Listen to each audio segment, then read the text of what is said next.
அந்த சைலண்டுக்கு அப்புறம் ஒரு மிகப்பெரிய ஒரு வைலண்ட் எலியாவை பார்த்து ஆண்டவர் சொன்னாரு, நீ கேரி தாற்றண்டைக்கு போய் அங்கே நீ உன்னை ஆகாப்புக்கு நீ ஒளித்துக்கொள்.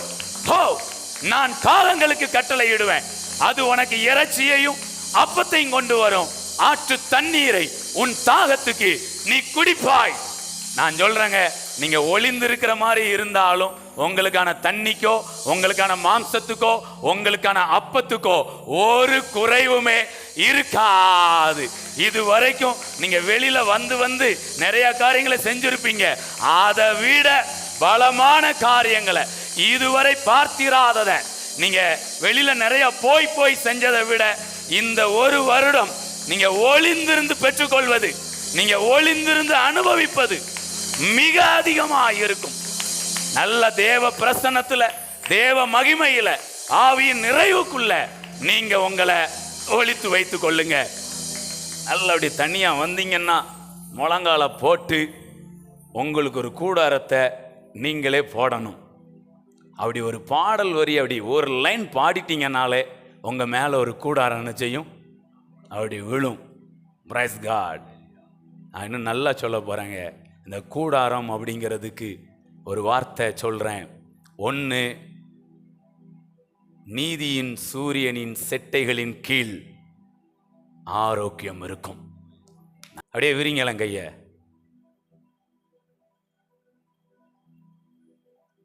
தீங்கு நாளிலே கூடார மறைவிலே ஒளித்து வைத்தீரே உம் வேளைக்காகவே. தீங்கு நாளிலே கூடார. இப்ப இது வந்து நீதியின் சூரியனுடைய செட்டை, இதுக்கு கீழே ஆரோக்கியம் இருக்கு. இன்னொரு நேரம், தீங்கு நாளிலே கூடார மறைவிலே ஒளித்து வைத்தீரே உம் வேளைக்காகவே. வியாதி பலவீனத்துக்கு உங்களை மறைத்து அல்ல, உங்களை ஒளித்து வைக்கிறார். இந்த மறைத்து வைத்த அனுபவத்தில் அப்பப்போ போயிருப்போம் ஹாஸ்பிட்டலுக்கு. இந்த ரெக்கைக்குள்ள வர்றதுக்கு முன்னாடி, இந்த மறைவுக்குள்ள வர்றதுக்கு முன்னாடி எப்பவும் போயிருப்போம். இப்போ ஆண்டவர் ரெக்கைக்குள்ள வந்த உடனே, அந்த மறைவுக்குள்ள வந்த உடனே அப்பப்போ போயிருப்போம். ஆனால் ஆண்டவர் இப்போ சொல்றாரு, எப்பவுமே போகாத அளவுக்கு ஒரு கூடாரத்தை, ஒரு ரெக்கைய உங்க மேல நான் விரிக்கிறேன். இதுக்கு கீழே ஆரோக்கியம் இருக்கிறது. பெற்றுக்கொள்ளுங்க, பெற்றுக்கொள்ளுங்க. நான் பாடிக்கொண்டிருக்கும் போதே ஒரு ரெக்கை, ஒரு செட்டை உங்க மேல அப்படியே போடப்படுகிறது பாருங்களேன். ஹல்லேலூயா. இன்னொரு வசனம் சொல்லுது பாருங்க, சங்கீதம் 91:1 அழகா எழுதியிருக்கும். உன்னதமானவரின் மறைவில் இருக்கிறவன் சர்வ வல்லவருடைய நிழலில் தங்குவான். 3, அவர் உன்னை கைய தட்டுங்க, வேடனுடைய கண்ணிக்கும் பாலாக்கும் கொள்ளை நோய்க்கும் தப்புவிக்கிறார், தப்புவிக்கிறார். ஒரு கூடாரம். நல்லா ரிசீவ் பண்ணுங்க எல்லாரும், சின்ன பிள்ளைங்கள்ல இருந்து பெரியவங்க, வயதானவங்க பெற்றுக்கொள்ளுங்க.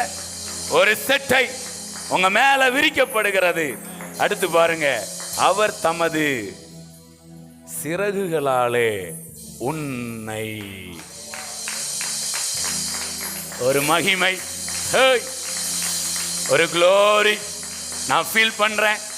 ஒரு ப்ரொடெக்ஷனுக்கான